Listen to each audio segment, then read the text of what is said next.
하나님께서 오늘 우리에게 주시는 말씀은 신명기 20장 10절부터 20절까지의 말씀입니다.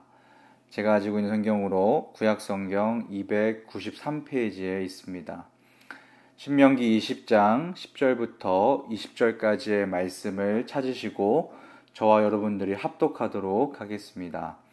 함께 읽겠습니다. 내가 어떤 성읍으로 나아가서 치려 할 때에는 그 성읍에 먼저 화평을 선언하라.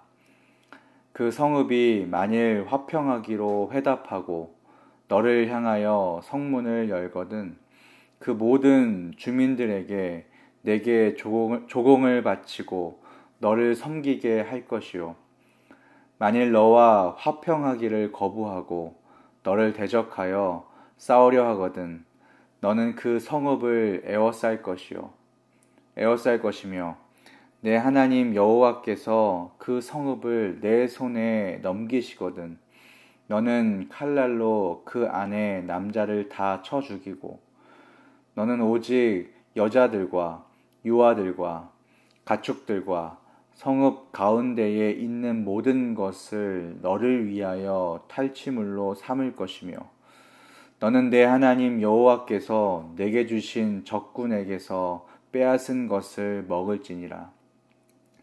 내가 내게서 멀리 떠난 성읍들 곧 이 민족들에게 속하지 아니한 성읍들에게는 이같이 행하려니와 오직 내 하나님 여호와께서 내게 기업으로 주시는 이 민족들의 성읍에서는 호흡 있는 자를 하나도 살리지 말지니 곧 헷 족속과 아모리 족속과 가나안 족속과 브리스 족속과 히위 족속과 여부스 족속을 내가 진멸하되 내 하나님 여호와께서 내게 명령하신 대로 하라.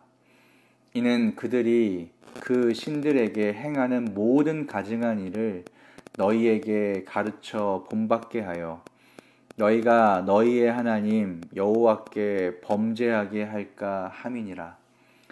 너희가 어떤 성읍을 오랫동안 애워싸고 그 성읍을 쳐서 점령하려 할 때에도 도끼를 둘러 그곳에 나무를 찍어내지 말라. 이는 너희가 먹을 것이 될 것임이니 찍지 말라. 들의 수목이 사람이냐? 너희가 어찌 그것을 애워 싸겠느냐? 다만 과목이 아닌 수목은 찍어내어 너희와 싸우는 그 성읍을 치는 기구를 만들어 그 성읍을 함락시킬 때까지 쓸지니라. 아멘. 조금 전에 읽었던 본문 말씀을 가지고 거룩을 지켜내는 길이라는 제목으로 하나님 말씀 함께 나누기를 원합니다. 우리가 함께 읽었던 본문 말씀은 어제의 말씀에 이어서 이스라엘 백성들이 지켜야 했었던 각종 율법들의 디테일한 조항들을 제시하고 있는 그 모세의 고별 설교 두 번째 후반부 중에서 주로 정치나 사법에 관련된 규례에 대한 마지막 부분을 담아내고 있는 것을 우리는 볼 수 있습니다. 이 말씀은 이스라엘 백성들이 전쟁을 치르게 될 때 지켜야 했었던 그 지침에 대해서 언급하고 있는데 특별히 이스라엘 백성들이 전쟁을 하게 될 그 각 대상에 따라서 다른 지침을 하나님께서 주셨던 것을 우리는 볼 수 있습니다. 먼저 하나님께서는 이스라엘이 가나안 땅에서 멀리 떨어진 그 성읍 민족들과 전쟁을 하게 될 경우에 대해서 말씀하고 계십니다. 가나안 성읍과 멀리 떨어진 그 성읍 백성들과 전쟁을 해야 할 때에는 이스라엘 백성들은 전쟁에 앞서서 그 성을 향하여 먼저 평화 제의를 해야 한다라고 말씀하셨습니다. 전쟁이 일어나기 전에 하나님께서 말씀하신 대로 적들에게 이렇게 먼저 평화를 제안하게 되었었는데 그들이 이스라엘의 그 평화 제의를 받아들이게 되면 이스라엘 백성들은 그들을 고문하거나 또는 죽일 수가 없었습니다. 뿐만 아니라 그들이 가지고 있었던 그 재산을 그 이스라엘 백성들의 자신의 것으로 취할 수도 없었습니다. 이스라엘 백성들은 그저 그들을 자신들을 위한 노예로 삼아서 일을 시키는 것밖에 할 수 있는 것이 없었던 것이었습니다. 그런데 사실 우리가 이러한 모습들까지도 크리스찬 입장에서 생각해 보면 하나님을 믿는 사람들이 남의 도시를 침략하여서 정복하는 것이 잔인한 행동이라고 생각할 수도 있을 것입니다. 그런데 그때 고대 근동 당시에 다른 민족들, 특히 아시리아 사람들의 전쟁 방식을 이스라엘 백성들과 비교해 보면 이스라엘 백성들이 취했던 그 전쟁 방식과 그리고 포로들을 대했던 방법들은 매우 인간적인 방식이었고 그리고 절제되었던 마음에서부터 나왔던 그런 전쟁에 임하는 그런 모습이었다는 것을 우리에게 보여주고 있습니다. 이러한 이스라엘 백성들의 모습은 인간적인 경험이나 생각이나 그런 기준에 의한 것들이 아니라 율법에 의해서, 즉 하나님의 말씀에 근거하여서 행동했었던 모습인 것을 우리는 볼 수 있습니다. 그런데 이러한 규례로 정해진 것이 실제 전쟁에서는 지켜지기 상당히 힘든 그러한 부분 중에 하나일 것입니다. 왜냐하면 먼저 적들에게 평화를 제안하는 것은 그 적들에게 공격을 방어할 수 있는 그러한 시간적 여유를 주는 것이기 때문에 사실상 전쟁을 할 때 먼저 평화 제의를 하는 것이 비효율적인 그러한 방법일 수 있다는 것입니다. 그러나 적들에게 그러한 시간적인 여유를 준다고 할지라도 이스라엘 백성들은 가나안 땅과 멀리 떨어져 있었던 그 성읍들과 전쟁하기에 앞서서 하나님의 그 말씀대로 하나님 말씀에 순종하여서 최우선적으로 평화 제의를 그렇게 했었던 것을 보게 됩니다. 왜냐하면 하나님께서는 가능한 한 전쟁으로 인하여서 피 흘리는 일이 없기를 바라는 그러한 자비의 마음에서 그렇게 하도록 그 이스라엘 백성들에게 가이드를 주셨던 것이었습니다. 그런데 그렇게 하나님의 자비로운 마음으로 평화 제의를 했음에도 불구하고 만약 그들이 평화 제안을 거부한다고 하면 어떻게 해야 될까요? 오늘 본문 말씀 12절부터 14절까지의 말씀을 보면 하나님께서 말씀하신 대로 이스라엘 백성들이 먼저 그 평화를 제안했음에도 불구하고 적들이 이스라엘의 평화 제의를 거절할 때에는 대적들에게 어떻게 행동해야 되는지 대처해야 될 그 행동에 대해서 가이드해 주시는 것을 우리는 볼 수 있습니다. 하나님께서는 이스라엘 백성들이 먼저 건넸었던 그 평화 제의를 적들이 거절하게 되었을 때 그 제안을 거절했던 그 성읍의 모든 남자들을 다 죽이고 오직 여자들과 어린아이들, 가축들은 살려내어서 이스라엘 백성들의 전리품으로 취해도 된다라고 말씀하셨던 것을 우리는 말씀을 통해서 확인할 수 있습니다. 이러한 말씀은 민수기 31장 말씀에 보면 전쟁에서 얻은 사람들은 군인, 제사장, 그리고 레위 사람들, 그리고 일반인들에게 집안일을 돕는 노예로 또는 첩으로 혹은 아내로도 주어졌던 것들을 우리는 말씀을 통해 보게 됩니다. 이 과정에서 이스라엘 백성들은 자신들의 인간적인 욕망에 의해서 그들을 대했던 것이 아니라 하나님께서 정해두신 그 말씀에 의해서, 그 규례에 의해서 인간적으로 배려하며 대했던 것을 그렇게 보게 됩니다. 그래서 이스라엘 백성들이 다른 민족의 성읍을 점령하는 것과 그렇게 탈취하는 것이 군사적인 목적이나 정치적인 목적에 의해서 이루어지는 그런 인위적인 사건이 아니라 하나님의 주권 안에서 일어났었던 하나님의 심판이었다라는 사실을 우리에게 보여주고 있는 것입니다. 그런데 이러한 하나님의 심판은 이방 국가에 대해서만 일어났었던 그런 사건이 아니라 하나님의 말씀에 계속 불순종하고 우상숭배를 이어왔었던 이스라엘 백성들에게도 동일하게 임했었던 심판이었습니다.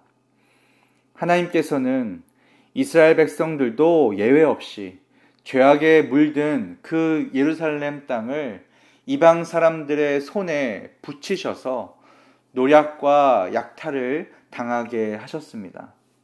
아수르라는 나라와 그리고 바벨론이라는 나라를 하나님께서 심판의 도구로 사용하셔서 이스라엘 백성들이 아수르와 바벨론의 약탈과 노략을 통하여서 어려움을 당하게 하셨고 전쟁 포로로 끌려가서 그 나라에서 살게 하셨던 것을 볼 수 있습니다.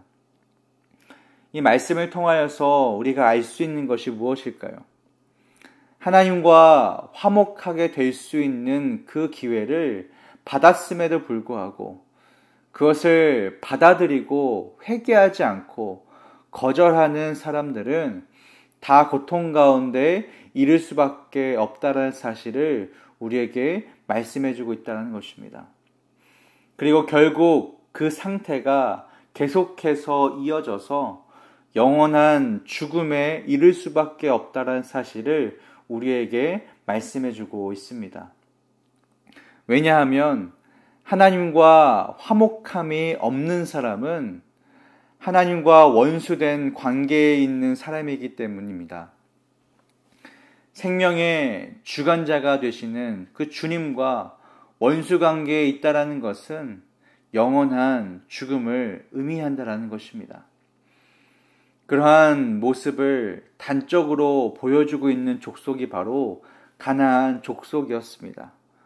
그래서 하나님께서는 이 가나안 땅 원주민들을 향하여서는 결코 자비를 베풀지 않으시고 처음부터 그 땅에 있는 모든 살아있는 것들을 진멸하도록 명령하셨습니다.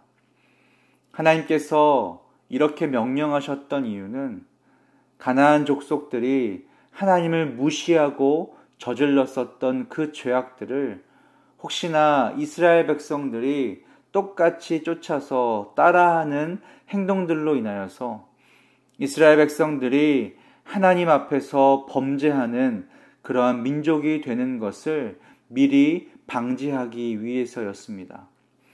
하나님께서는 이미 예전에 이스라엘 백성들을 종살이했었던 그 애굽으로부터 탈출시키셔서 하나님께서 택하신 그러한 나라로 하나님의 거룩한 백성으로 삼으려고 하셨습니다.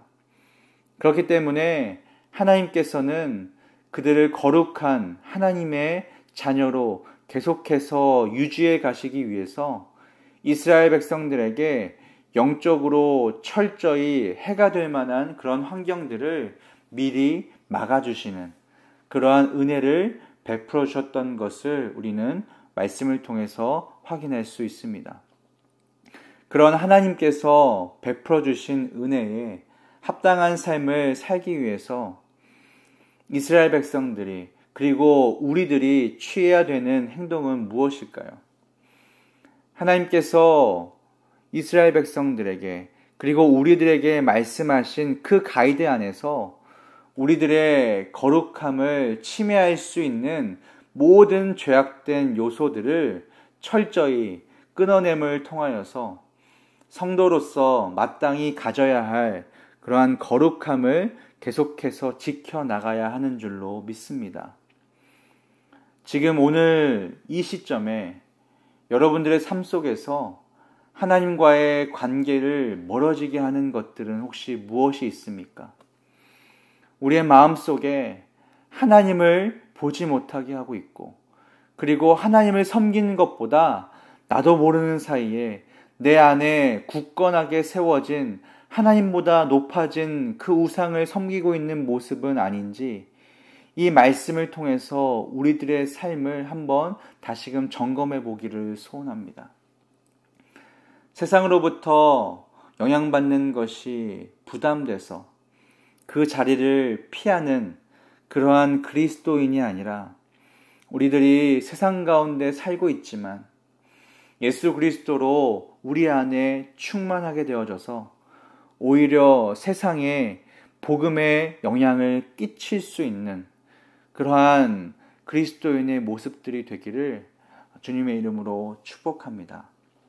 오늘 이 시간 말씀을 기억하시면서 함께 기도할 때에 이렇게 함께 기도했으면 좋겠습니다. 하나님께 온전히 나아가지 못하게 만들고 있고, 그리고 하나님께 죄를 짓게 만드는 내 삶에서 제거되어져야 할 그 가나안 땅의 우상들과 같은 것들이 무엇인지 깨닫게 하시고, 하나도 미련 없이 깨끗하게 끊어낼 수 있는 하나님의 자녀가 될 수 있도록 우리의 삶 가운데 그러한 은혜를 베풀어 달라고 기도하시고, 두 번째로 기도하실 때에는 저와 여러분들이 하나님과의 관계 안에서 그리스도인으로서 또한 하나님의 자녀로서 지켜가야 할 그 거룩함을 복음을 경험한 사람답게 지켜갈 수 있도록, 또한 우리들의 실제의 삶 속에서 복음의 능력으로 거룩한 하나님의 자녀로 살아내는 그런 성령으로 충만한 우리들의 삶이 될 수 있도록 은혜를 베풀어 달라고 이 시간 합심으로 기도하신 후에 개인 기도의 자리로 나아가도록 하겠습니다. 기도합니다.